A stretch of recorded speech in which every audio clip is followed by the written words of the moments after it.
A Web TV Litoral está de cara nova. Nova página, nova identidade visual, novos programas, interatividade e redes sociais. Acesse www.webtvlitoral.com.br. Web TV Litoral, a gigante da internet.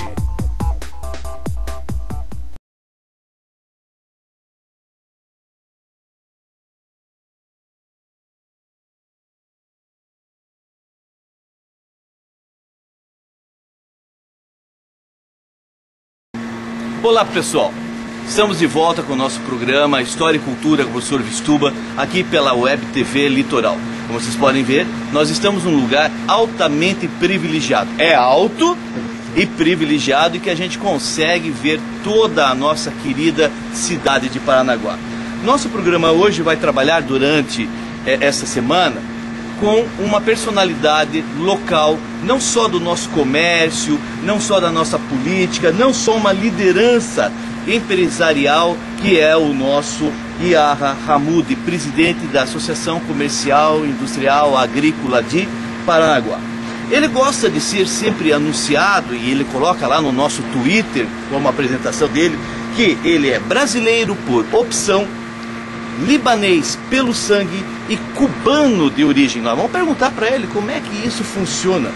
Acima de tudo, é um ser humano supra-racial, sem fronteiras, muito família e do bem. Ou seja, estamos conversando hoje com o Yaha Hamoudi, presidente da nossa SIAP, nossa associação que muito bem representa. Antes de iniciarmos, está tudo bem, tranquilo, o sol bem... Sol forte, minha saudação a todos, ao pessoal que está ligado na Web TV Litoral, projeto esse que eu aprecio e apoio bastante, incentivo, é um prazer poder estar falando com vocês neste belíssimo e ensolarado dia. Yaha, muitas pessoas acabam nos procurando durante a semana para serem entrevistados por nós. Parece que vira esse modelo e não é bem assim que a gente funciona. A gente é altamente exigente na questão das gravações com as pessoas. Teve até uma pseudo-autoridade, não é autoridade, mas pseudo-autoridade, que se acha autoridade, não tem nenhum cargo de autoridade, que até ofereceu uma graninha para aparecer no nosso programa. Se nós fôssemos bem desgraçados, a gente tinha aceito o cara e colocado aqui. Sabe, temos de tudo nessa cidade. Mas é importante que se diga que você não está sendo, que você está sendo entrevistado não só por ser o presidente da SIAP, que é uma coisa importante. Isso é lógico, mas você está sendo entrevistado por nós porque você tem uma história muito importante com relação à nossa cidade. É isso que nós queremos valorizar no programa História e Cultura com o professor Vistuba. Ou seja, pessoas que lutam por Paranaguá, pessoas que lutam pelas pessoas de Paranaguá, pessoas que lutam pela nossa cidade. E você é uma pessoa com relação a isso. Mesmo não tendo nascido em Paranaguá, é um parnanguara. Por quê? Bem claro, aprendi lá com os velhos, Manelito, Doutor Aníbal, pessoal antigo. Ser parnanguara é um estado de espírito, não é uma naturalidade. Não é porque nasceu em Paranaguá, é parnanguara. Porque, na verdade, quem nasce em Paranaguá devia ser chamado de parananguara. Parnanguara, parananguara ou paranaguense, que seria o correto. Mas ser parnanguara é defender a cidade. É uma coisa que você faz muito bem. Defender os interesses dos empresários, junto com os trabalhadores também, é lógico, e defender a nossa cidade. Nesse primeiro bloco, a gente vai trabalhar com a questão das famílias. E o que me interessa, Hamoudi, é a questão de como a família Hamoudi, o velho Ata, sai lá do Líbano, vai para Aracuba, de Cuba para os Estados Unidos e dos Estados Unidos acaba parando em Paranaguá. Pode nos contar primeiro por que a família Hamoudi sai do Líbano? Você sabe essa história? Claro, conheço a história, mas antes de entrar nessa história, deixo só agradecer as tuas palavras iniciais.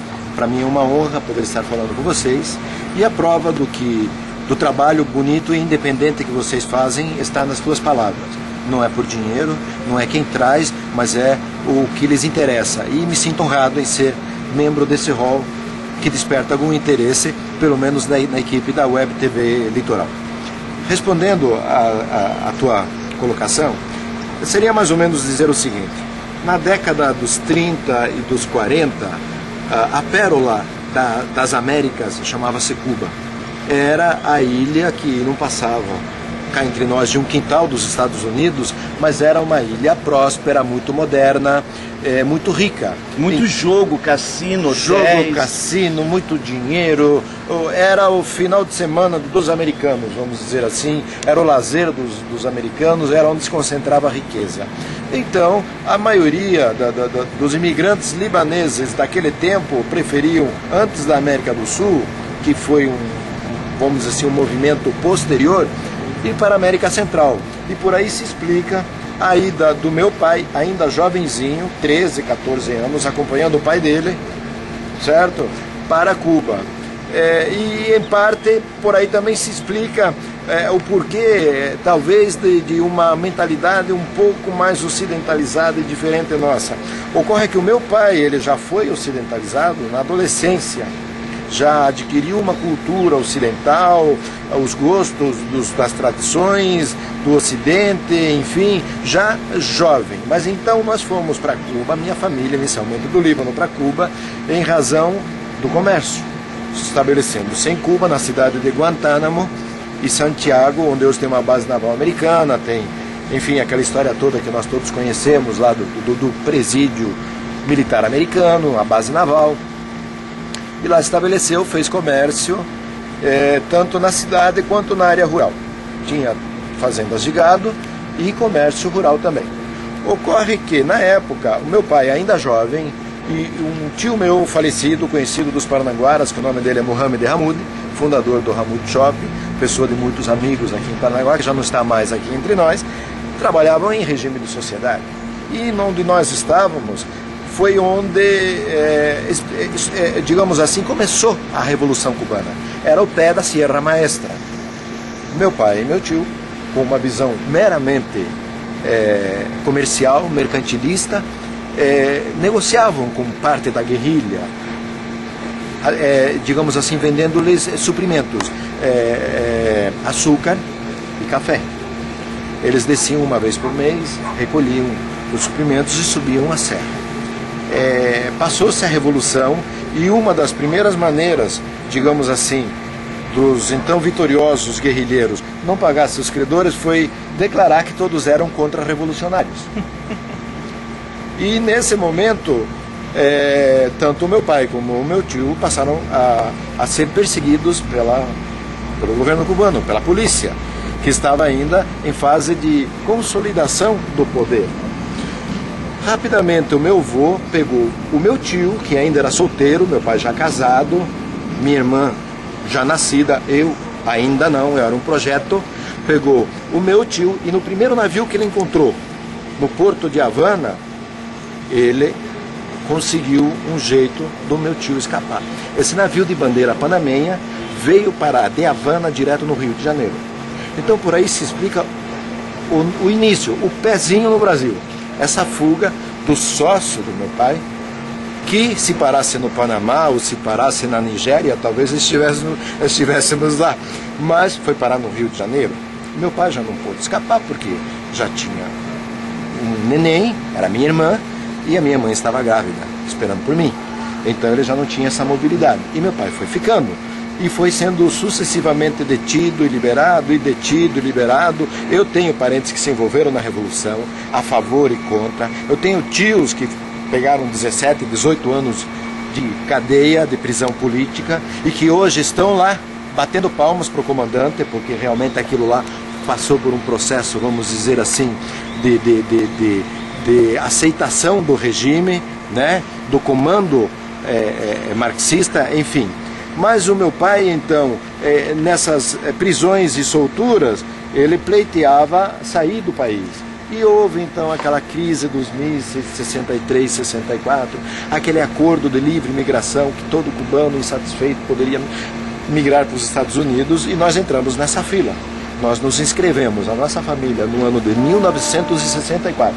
Eram 2 voos diários pela Panam, Havana, Miami. A nossa vez chegou em 1970. Imagine quanta gente, quanta fila.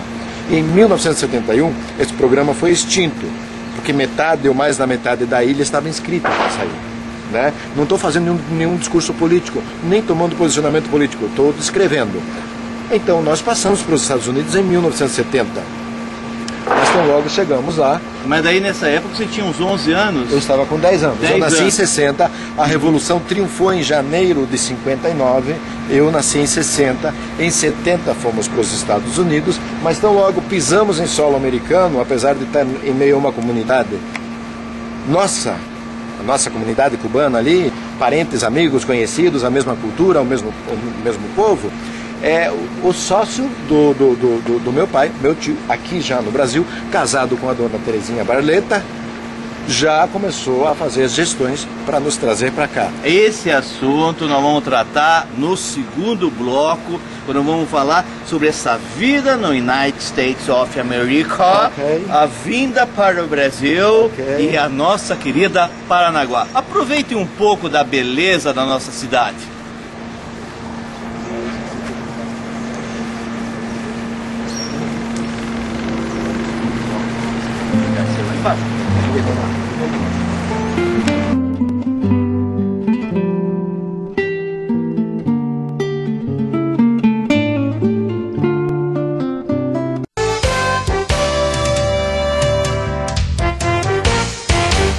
Estamos de volta com o nosso segundo bloco com História e Cultura com o professor Vistuba, entrevistando o nosso querido presidente da SIAP, comerciante de Paranaguá, com uma empresa sólida, o shopping colegial, e que está nesse exato momento, esquecemos, mas depois vamos falar sobre isso, que está nesse exato momento nos passando a história da família. E nós paramos justamente na vinda para o Brasil. É lógico que na questão do Brasil já tinha o tio preparando Paranaguá. Gostaria de saber, Iá, como funcionou, como foi para você, porque vocês vêm na década de 70 para cá. 70 é ditadura militar. E é um período migratório também, mas de certa forma de observância sobre esses migrantes que vêm para cá. Como foi a década de 70, a família Ramute vindo para cá? Então, como nós dizíamos, logo que chegamos no início do ano de 1970 aos Estados Unidos, já o sócio do meu pai aqui no Brasil já preparava o caminho para a nossa vinda. Mas aí vem essa observação que o professor Vistuba coloca.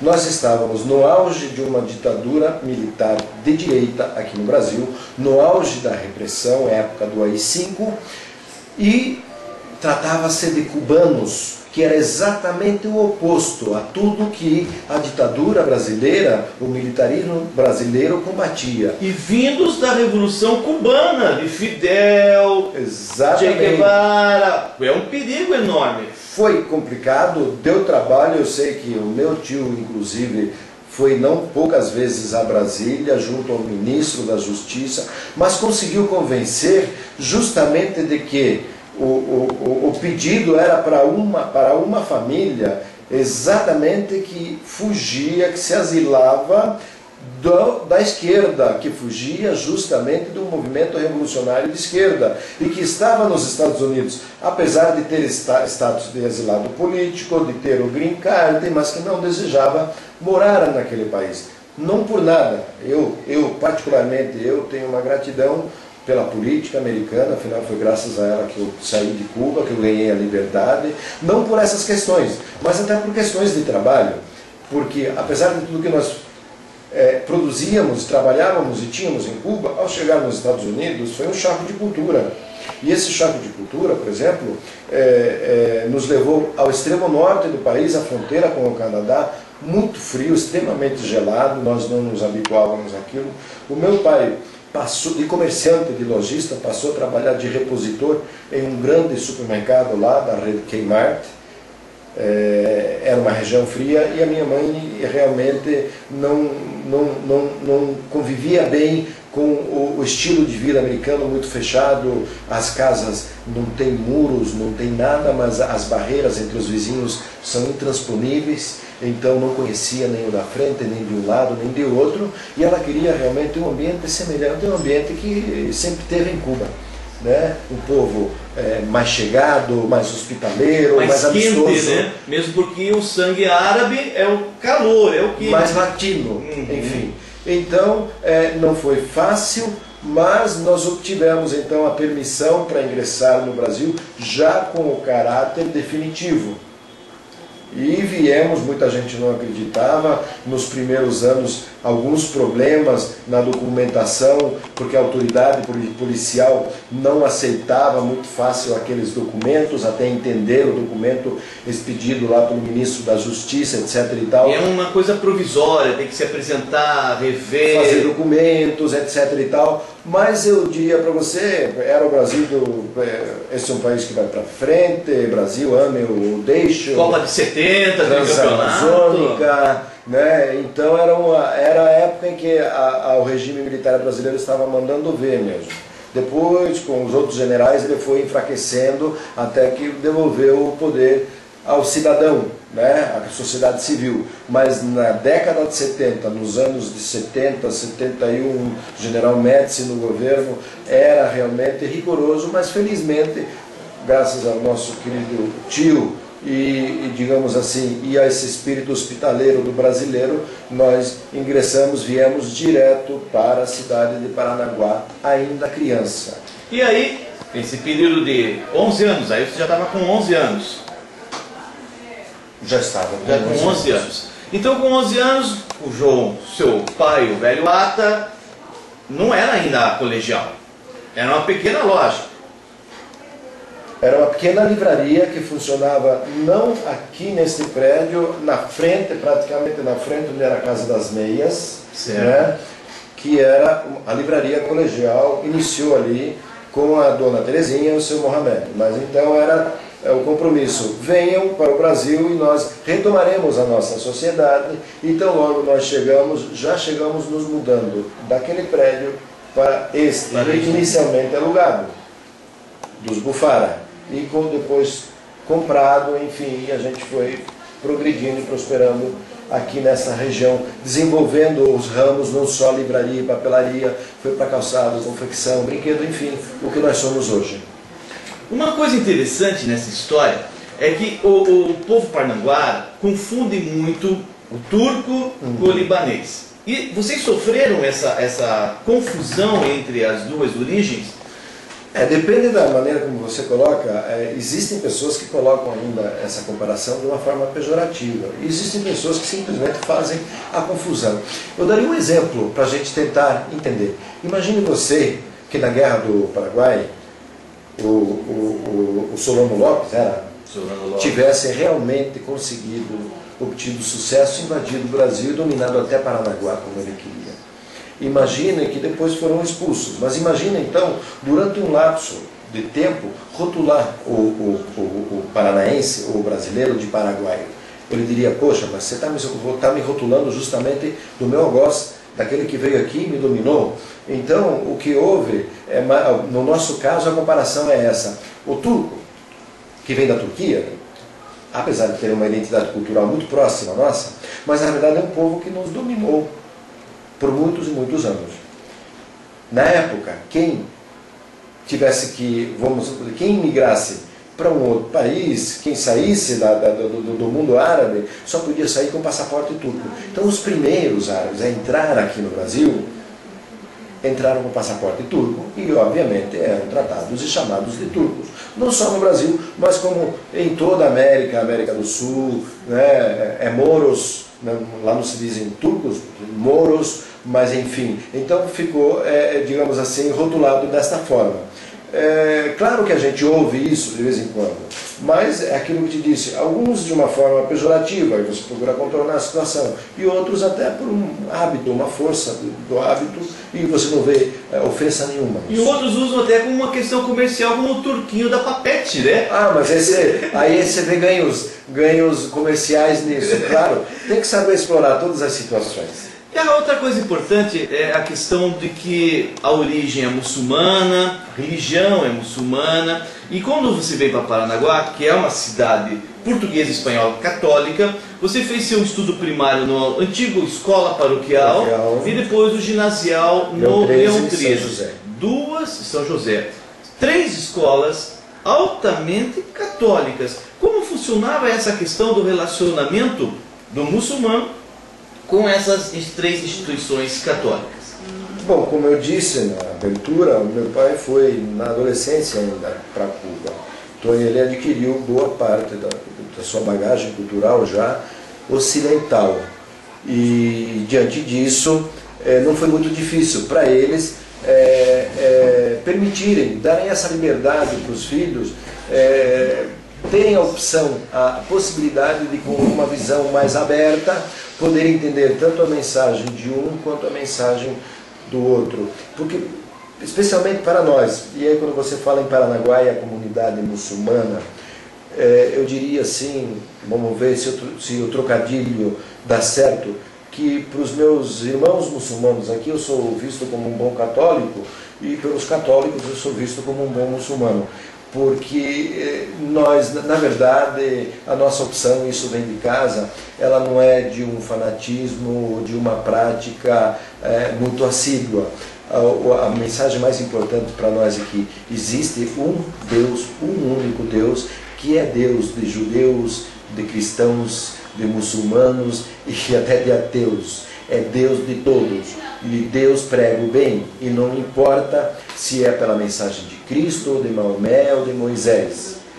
O triste é que os homens, com esse pretexto, travam batalhas e guerras usando a bandeira religiosa como desculpa, quando na verdade não é. As bandeiras são econômicas, são territoriais, mas não em nome de Cristo ou em nome de Maomé, e nós não temos essa visão. Qualquer casa de Deus para nós é uma casa sagrada. Não foi difícil estudar no São José, frequentar a igreja, não fiz comunhão, não fui batizado, só não recebi a hóstia. Fazia as preces, as orações, uma Ave Maria, o Pai Nosso. O templo é de um Deus só, né? Ele só ganha nomes diferentes. A casa é de Deus. A gente entende que é a maior idiotice brigar em nome de Deus. Então, dentro desse entendimento, é que nós fomos criados, e assim os meus filhos também foram criados e educados. Deus é um só, não é Deus dos judeus, nem dos cristãos, nem dos muçulmanos, e somos nós que criamos essa divisão toda. Agora, nesse próximo bloco, nós vamos trabalhar com o Yahya Hamoudi, passando pela Universidade Federal do Paraná, tirando curso de Direito, dando uma fugidinha nas linhas profissionais da família, que eu imagino que o grande sonho do seu Ata era que o filho ficasse administrando os negócios da família, mas de repente ele veio, vou fazer Direito, e vamos ver isso aí, um parnanguarinha de coração, mas de convicção, em Curitiba, capital, Curitiba cheia de novidades. Década de 80. Década de 80, Rua das Flores. No terceiro bloco nós vamos trabalhar com isso. Voltamos já já.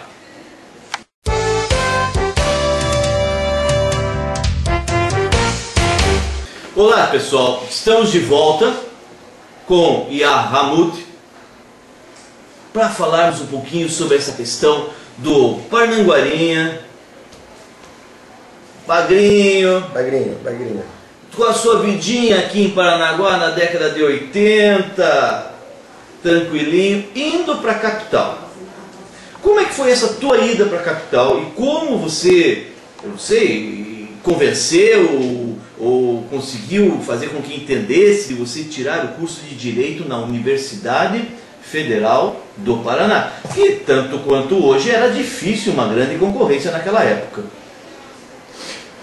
Bem, obviamente, tendo feito o primário aqui em Paranaguá e o antigo segundo grau, aliás, o antigo ginasial aqui em Paranaguá, no colégio então São José, que acabava de ser comprado pelo então prefeito Vicente Elias. As irmãs da congregação se mudaram, inclusive, por Cristo Rei. Digo isso por quê? Porque eu fui buscar o meu segundo grau em Curitiba como uma maneira de ter uma base mais forte para o vestibular. E por que eu fiz essa ligação com as irmãs que saíram daqui e foram para o Cristo Rei? Porque tive, na época, o hábito, nas minhas tardes de folga, de sair lá do centro, vivia numa república, primeiramente perto do passeio público, com alguns parnanguaras que estão por aí, amigos nossos, Roberto Tanizaki, Arthur Zaleski, Paulinho e outros tantos que estão por aí. Só gente boa. Só gente da pesada nata. E às vezes à tarde ia lá no Cristo Rei a pé visitar as irmãs, que para mim, pelo menos na 8ª série, praticamente me despertaram um interesse realmente pelo estudo, para uma melhor formação, e não houve dificuldade nenhuma junto à minha família, porque apesar de comerciantes, nós temos a convicção de que o estudo só engrandece, nós devemos buscar a nossa formação, não importa se para depois a gente enrolar o canudo, guardar numa gaveta. Iniciamos a nossa vida comercial, eu e Jamile, recém-formados, era em Economia pela FESP, eu em Direito pela Federal. Vocês se conhecem lá em Curitiba? Na verdade, a gente se conhece daqui de Paranaguá, mas nosso namoro começa lá em Curitiba, na época da universidade, na época do vestibular, para entrar na faculdade, que começou a relação, mas a gente já vem daqui de Paranaguá. Uma coisa boa, não foi aquele casamento arrumado, acertado, entre famílias, que era um pelo costume contrário, árabe. Pelo contrário, nós somos primos, mas havia logo no começo uma certa resistência por parte das famílias ao nosso relacionamento. O motivo era o receio de que uma relação mal terminada entre nós poderia gerar uma briga, uma separação, uma divisão de família. E aí foi preciso a gente falar mais alto e dizer que se não tivéssemos a aprovação, iríamos iniciar uma vida solo em São Paulo. 2 recém-formados iríamos para São Paulo. Em poucas palavras, fugiu. Exatamente, a palavra, nós vamos fugir para São Paulo, então vamos morar em São Paulo. Não, então vamos ajeitar e está aí. Nós já temos 28 anos de casados, 3 belos filhos, nunca aconteceu isso, muito pelo contrário, o amor é cada vez maior, né? Mas isso começou lá em Curitiba, na época em que eu estava ingressando na Federal, ela fazia a FESP, né? E havia toda um mar de parnanguaras que ia e morava em Curitiba, o famoso ônibus das 8h15, que saía da rodoviária de Paranaguá só com estudantes aos domingos, né? Nós vivemos essa época e assistimos com tristeza também a volta de muito poucos deles, nossos amigos, que nós imaginávamos que tanto quanto nós, eles iriam buscar uma formação superior e voltar para Paranaguá. Mas infelizmente a possibilidade de crescimento, o campo de trabalho não era tão atraente, tão atrativo, e muitos ficaram em Curitiba ou foram para outras direções em nosso estado, enfim, no país.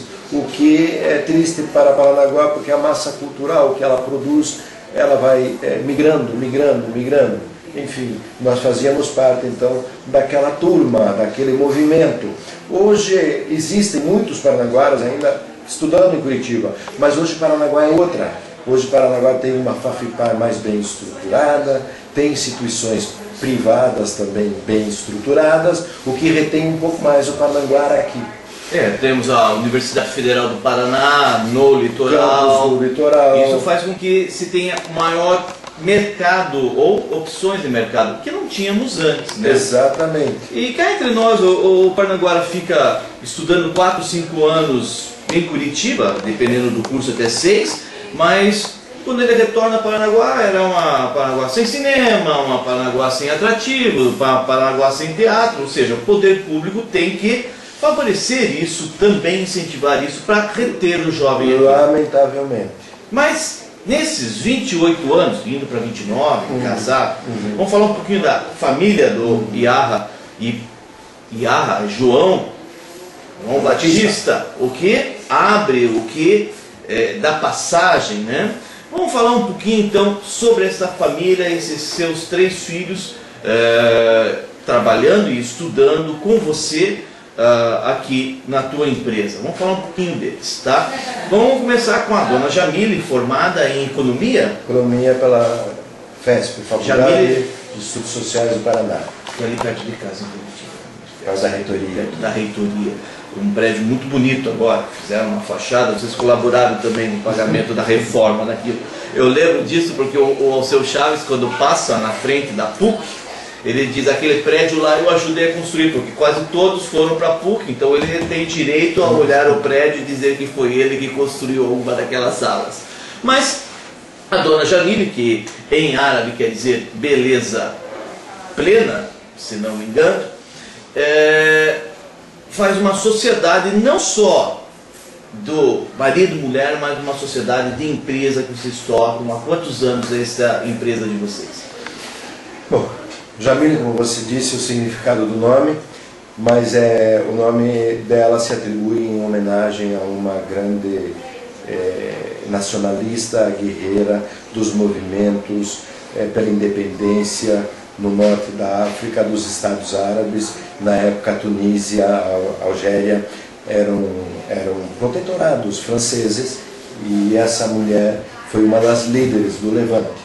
E aí esse nome se popularizou, e hoje a gente vê até com alegria pessoas que mesmo não têm ligação com a cultura árabe carregarem o nome de Jamile, o nome de uma guerreira, né?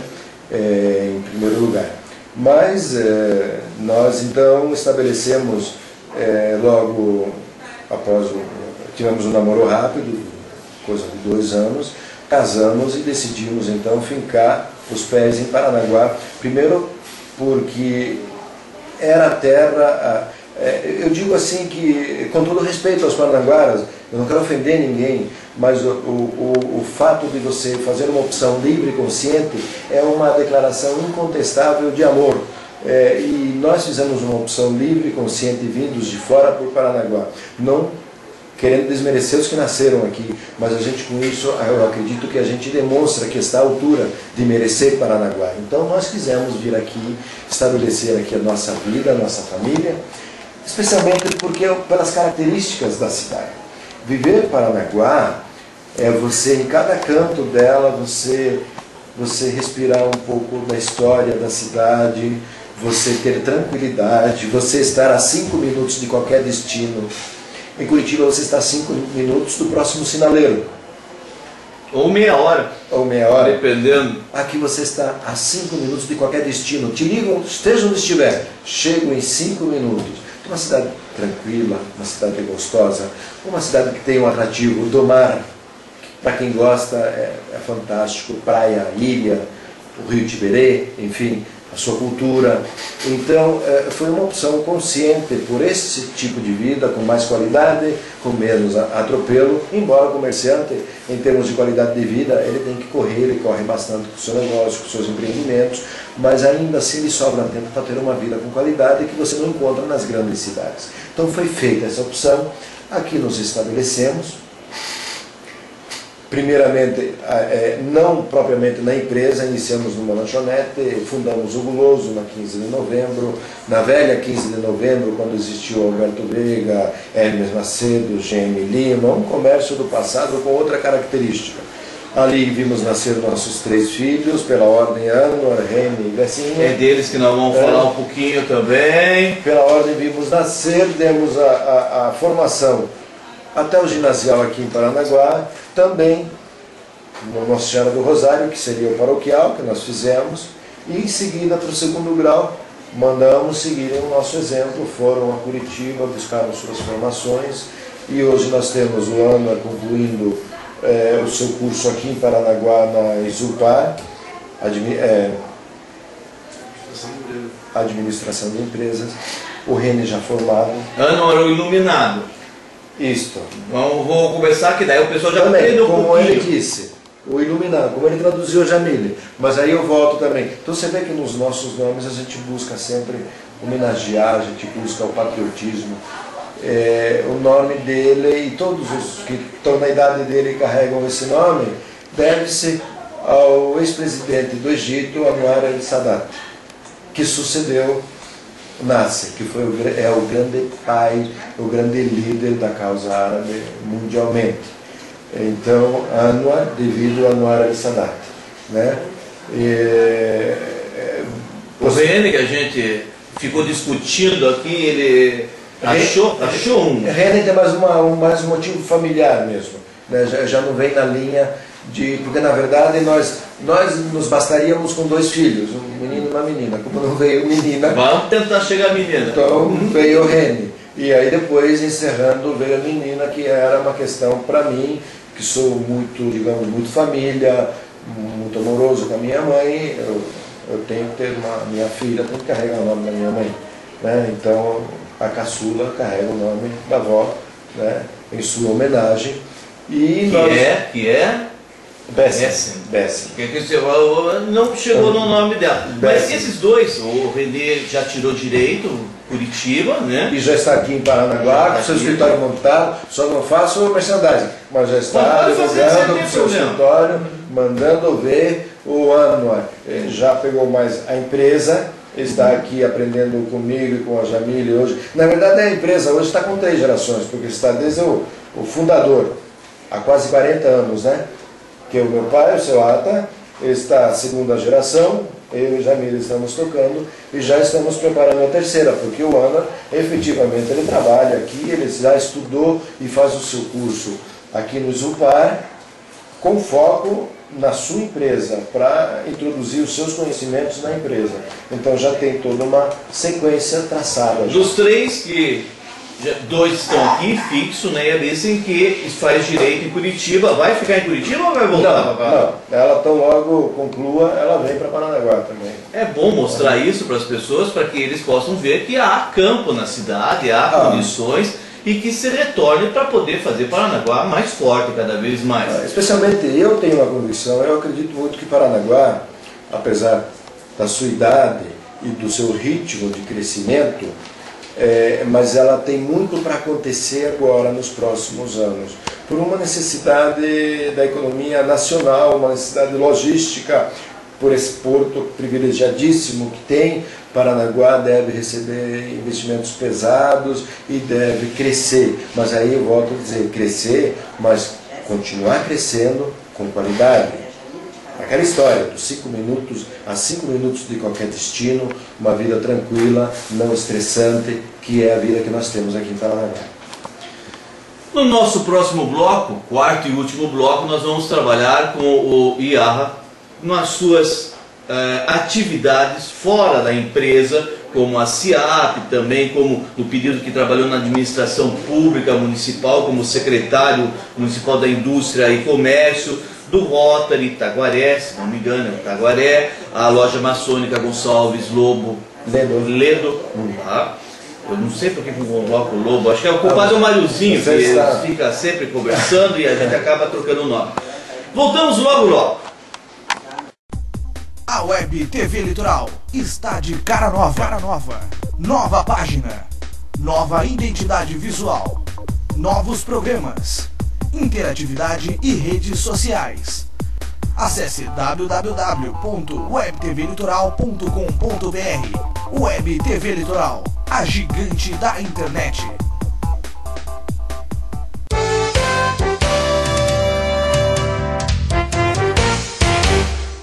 Voltamos para o nosso último bloco.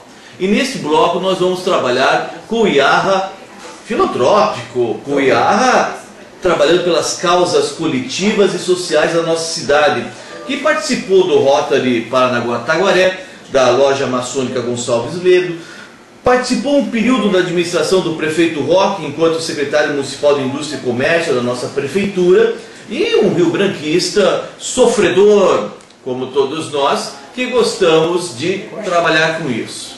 O que houve, Angel? Coxa branca. Mas eu não posso ter 2? Eu tenho o time da cidade, do coração, mas também sou coxa branca. Eu vou deixar bem claro. Os alunos me perguntam, professor, que time é teu? Tenho cuidado quando eu responder isso. O Paranaguá é terrível quando pergunta isso. Sabe que time é teu? Quer dizer, qual é o teu time? Eu digo, só tem um, é o Rio Branco. Não torço por mais nenhum, já chega, eu tenho que sofrer com um só, agora eu vou sofrer com um bando aí, que no campeonato está lá em cima, no outro campeonato está embaixo, então eu prefiro só ficar no Rio Branco. Não, mas primeiro que o Paranaguá, deixa eu dizer bem certo isso, claro que sou rio-branquista, mas sou rio-branquista por uma questão de ser paranaguara, ou paranaguense, enfim, pelas raízes. No coração mesmo, a minha matriz, o meu time é o Curitiba. Mas se tivesse qualquer outro time, até mesmo o Seleto aqui, eu seria seletense, apesar das cores rubro-negras. E isso que eu vejo que é o grande problema de Paranaguá e do Rio Branco. Ainda hoje nós vemos metade da população da cidade querendo ver o Rio Branco se dar mal. Porque minha família é seletense, eu ouço isso até hoje. Né? E lamentavelmente a gente sabe que ser rio-branquista é um estado de espírito que dura só 3 ou 4 meses por ano. E a gente precisa preencher um calendário de futebol 12 meses por ano. Então na minha casa, por exemplo, as mulheres são todas atleticanas, que são 2 apenas, por isso que é a menor torcida, e os homens são todos coxa branca, que somos em 3, apesar de um deles ser vendido para o Flamengo, é rubro-negro, fica aquela coisa confusa, é flamenguista, é rubro-negro, então como é que você no Paraná não é atleticano, né? Mas a questão do futebol, a gente precisa preencher os 12 meses. Por isso que o Rio Branco realmente não ocupa o coração 12 meses por ano. O meu ele ocupa porque eu sofro as 4 vezes por mais 8. E eu tenho uma complicação pior. Porque o meu pai, o Florindo, que foi jogador de futebol, ele começou pelo Rio Branco, foi para o Guarani, em Ponta Grossa, e voltou para jogar pelo Seleto. Ou seja, eu vou ter que dar uma de Lula, usar uma camisa, metade Rio Branco, metade Seleto, caso ocorra o ressurgimento, que eu duvido muito do que o Seleto fez. Mas seria interessante, né? Porque daí teria uma rivalidade maior, e quem sabe essa rivalidade viesse a melhorar a qualidade, principalmente no segundo tempo, dos jogadores. Porque nós só temos um time para primeiro. Joga, corre, faz, marca, tal. Chega no segundo, tem que levar um balão de oxigênio para eles porque estão todos mortos. Mas vamos continuar a nossa história aqui. Vamos falar sobre a SIAP. A SIAP, a associação importantíssima na nossa cidade, criada no início do século XX, com empresários que tinham uma visão bem clara daquela mudança, era a crise de 29, crise de 30 mais ou menos por aí, que era a questão da grande quebra mundial do comércio em Paranaguá, ressentida com seu porto ainda na Rua da Praia nesse período. Depois é que vai lá para o Dom Pedro II. E antes de assumir a presidência, ocupou vários cargos dentro do... Porque não pensem que chegar à presidência da SIAP é chegar lá, dar o nome, se candidata e vai. Não, tem que se ter uma apresentação, uma escola dentro da associação. E eu gostaria de saber de vocês, você enquanto presidente, como você vê as mudanças, por exemplo, na questão portuária com relação ao Paranaguá. Não estamos tratando dos grandes escândalos que surgiram na imprensa, tá? Mas estamos tratando essa ligação, que, cá entre nós, é uma dependência muito grande, tem que se tomar um cuidado, né? Porto e cidade. A cidade, permito-me falar e não me entendam mal, mas infelizmente, ela é 100% dependente do porto. Por que infelizmente? Porque Paranaguá deveria sair dessa monoeconomia, apesar do porto ser o nosso orgulho, de ser a grande mola propulsora de toda a atividade econômica, a geração de emprego e de renda aqui na cidade. Até da mais indireta maneira. Pô, mas o que é a academia de ginástica? Ou o escritório? O espetinho da esquina? O que tem a ver com o porto? É que a grande mola que gera emprego, renda, pulveriza a renda na cidade é o porto. E aí dá condições de outras atividades se estabelecerem para atender essa demanda. Mas por que a gente lamenta essa monocultura? Porque está aí o exemplo. Se a gente pega se o porto desanda, se pega uma administração desastrada... Ou pega um doido que decide cortar tudo, né? Como andou passando nos últimos anos alguma coisa por aí, enfim, a cidade padece, a cidade empobrece, a cidade entra em crise, em colapso. Então, Paranaguá merecia ter, assim, digamos, outras fontes de renda, já que na área agrícola, pecuária, o nosso solo, a nossa característica não permite, pelo menos a área industrial, mas daí vem as restrições ambientais que não permitem a chegada de empresas, de novos empreendimentos, de indústrias, porque logisticamente Paranaguá tem tudo até para ser um grande polo industrial. Por quê?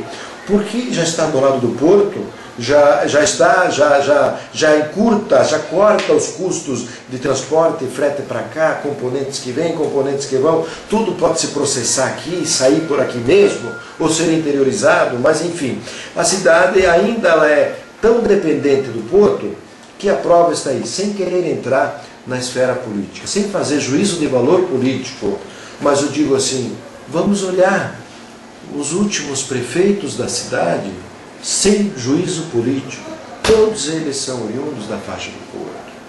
Vamos, depois de Nelson de Freitas Barbosa, que para mim era um prefeito da área cultural da cidade, um profissional liberal, uma visão extraordinária, na década de 70, quando eu cheguei aqui, no início dos anos 70. E que fez uma revolução, né, na questão também de planejamento da cidade. E poucas pessoas sabem, biblioteca pública. Não teve continuidade depois esse planejamento, essa visão. O ginásio de esportes, que já tinha começado com o Joaquim Tramujas, mas que é ele que vai reformular. Aquela área toda ali onde está o terminal, toda aquela questão, foi toda reformulada. Foi um homem que tinha visão. Depois dele, José Vicente Elias, depois Valdir Salmão, Tortato, Mário Roque, José Baca, sem juízo de valor. Eu estou apenas fazendo a comparação desde quando então inicia-se o período dos prefeitos da faixa do Porto. E a gente é muito ligado à atividade portuária, a todas as lideranças portuárias, mas a gente entende que para o bem da cidade é necessário que haja uma alternância. Não falo, digo isso com toda tranquilidade, jamais faria isso, até porque não tenho ambição, não falo isso em causa própria, não tenho ambição, jamais disputei uma eleição, nunca vou disputar a eleição. Mas eu acredito que lideranças do comércio, profissionais liberais, de outras atividades, com outras visões que não seja só a faixa do Porto, devem tentar chegar à prefeitura da cidade, para que a gente consiga um desenvolvimento, digamos assim, mais planejado em outras áreas que às vezes os atuais mandatários não têm esse foco. Sem crítica alguma, até porque o Porto é a grande mola, a nossa grande esperança de crescimento econômico agora com um novo governo, com uma nova mentalidade, uma nova liderança na APA através do engenheiro Ayrton Marão, com o governador Carlos Alberto Richa, com todos os olhos voltados para Paranaguá, o Porto de Paranaguá, a logística do Estado, da economia do Estado, a porta de entrada, né, do comércio exterior por Paranaguá, com tudo isso, e mesmo a nação brasileira, os investimentos da Secretaria Especial de Portos em dragagem, obras de infraestrutura, e mais os anúncios da iniciativa privada que começam a preparar novos armazéns, novos terminais, nós temos certeza que Paranaguá tem tudo, o Porto de Paranaguá tem tudo para liderar não só o desenvolvimento de Paranaguá, mas como de toda uma região litorânea, que vai de Guaratuba a Guaraqueçaba, toda essa região, e trazer progresso, desenvolvimento e, via de regra, dignidade para toda a população que mora aqui. O Angel já deu aquele sinalzinho para nós, uns 2, 3 minutos, sabe? É um cara danado. E é bom te entrevistar porque me deixa mais folgado, não preciso fazer muita coisa. Porque tem gente que entrevista e tem que ficar cutucando.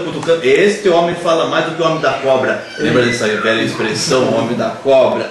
Mas a SEAP desenvolve várias atividades interessantes, como foi a questão do Natal, né? Aquele Natal da sorte e tal. Mas este ano tem uma atividade muito importante que vem a ser, que a SEAP, junto com a Associação Comercial do Paraná, estão desenvolvendo, e começaremos agora com o retorno das aulas, né, a desenvolver. Pode falar um pouquinho, que a gente já está encerrando, sobre esse projeto, Perdeu?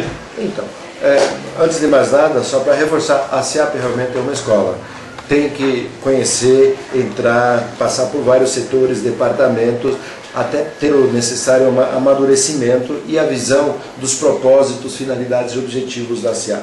Dentre esses propósitos, que são vários, trabalhar em prol do crescimento econômico, também nós temos um foco para a ação social, tá? Como uma forma, primeiramente até, de reduzir a criminalidade em nossa cidade, de olhar por essa moçada, essa juventude que está aí, às vezes sem perspectiva de vida, sem esperança de dignidade e cidadania, e que se deixa, às vezes, cair nas drogas, no descaminho. Nós temos a obrigação de ajudar os poderes constituídos e não só cobrar deles, a fazer campanhas de esclarecimento e tentar resgatar, primeiramente resgatar, cobrando da prefeitura, resgatar os dependentes, mas acima de tudo, alertar aos nossos estudantes hoje que não cometam um ato falho, a fraqueza de se renderem ao convite, ao atrativo das drogas, porque só ele tem a perder e perde sem volta jamais para a cidadania. É uma vida que se vai rapidamente, a gente conhece. Então a SIAP tem institucionalmente esse dever, essa função, e acredite-me que ainda nesse ano de 2011 vai trabalhar com muita intensidade em campanhas, a começar como esta do Perdeu, em campanhas educativas com a nossa população, especialmente a nossa população jovem. Se você está nessa de drogas, por favor, www.perdeu.org.br. Vamos nos focalizar agora no IAR, que nós estamos encerrando. Bem, gente, a Web TV desta semana conversou com o Iar Hammoud, empresário, presidente da SIAP, marido da Jamile, pai da Ana, René e Bessem. Ele estava dizendo para eu falar rápido, tem que ficar falando, né? Homem dedicado à nossa cidade, que daqui bebeu sua água e nunca mais a abandonou. Conversamos com o Iar Hammoud, que tem orgulho de ser Parananguara, paranaguense. Enfim, eu quero agradecer muito a oportunidade que me foi dada por vocês, Web TV Litoral, ao professor Vistuba, a você que está de câmera, João, e parabenizá-los pelo projeto e dizer que para mim foi uma honra, um motivo de muita alegria poder conversar com vocês nesses minutos agradáveis, e espero que todos tenham gostado. Muito obrigado. Nós que agradecemos. Obrigado. Bom dia.